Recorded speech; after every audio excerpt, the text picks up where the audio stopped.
ಮುಸ್ಲಿಮರ ಓಟ್ಗಳ ಓಲೈಕೆಯ ಆಮಂತ್ರಣ ಆಗಿದೆ ಎನ್ನುವ ರೀತಿಯಾದಂಥ ಹೇಳಿಕೆಗಳು ಬರ್ತಾ ಇದ್ದಾವೆ. ಅದ್ರ ಬಗ್ಗೆ ಹೇಳೋದಾದ್ರೆ ಅದ್ರ ಬಗ್ಗೆ ನಾವು ಹೇಳಬೇಕು ಅಂದರೆ ಇದು ಮುಸ್ಲಿಮ್ಸ್ ಕಮಿಟಿಯಿಂದ ತಗೊಂಡಿಲ್ಲ. ಇವರು ಕಾಂಗ್ರೆಸ್ ಸರ್ಕಾರ ಮುಸ್ಲಿಂ ಕಮಿಟಿಯಿಂದ ತಗೊಂಡಿಲ್ಲ.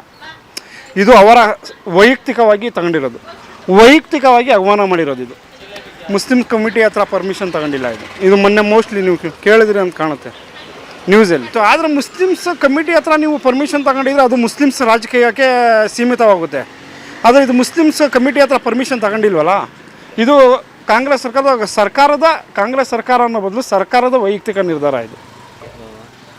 ಇದ್ರ ಜೊತೆಗೆ ಸರ್, ಏನು ಕೇಂದ್ರ ಸಚಿವೆ ಆದಂತಹ ಶೋಭಾ ಕರಂದ್ಲಾಜೆ ಅವರು ಇದ್ದಾರೆ, ಅವರು ಕೂಡ ಒಂದು ಹಿಂದೂ ಧರ್ಮದ ಆಚರಣೆಯನ್ನು ಮುಸ್ಲಿಂ ವ್ಯಕ್ತಿಯಿಂದ ಉದ್ಘಾಟನೆ ಮಾಡಿಸೋದ್ರಿಂದ ಹಿಂದೂ ಧರ್ಮದ ಆಚರಣೆಯನ್ನು ಮಾಡುವವರು ಏನಿದ್ದಾರೆ ಅವರ ಭಾವನೆಗಳಿಗೆ, ಅವರ ಧಾರ್ಮಿಕ ಭಾವನೆಗಳಿಗೆ ಧಕ್ಕೆ ಬರುತ್ತೆ ಅನ್ನುವಂಥ ಹೇಳಿಕೆಯನ್ನು ಕೊಟ್ಟಿದ್ದಾರೆ. ಅದ್ರ ಬಗ್ಗೆ ನಿಮ್ಮ ಅಭಿಪ್ರಾಯ ಹೇಳೋದಾದರೆ?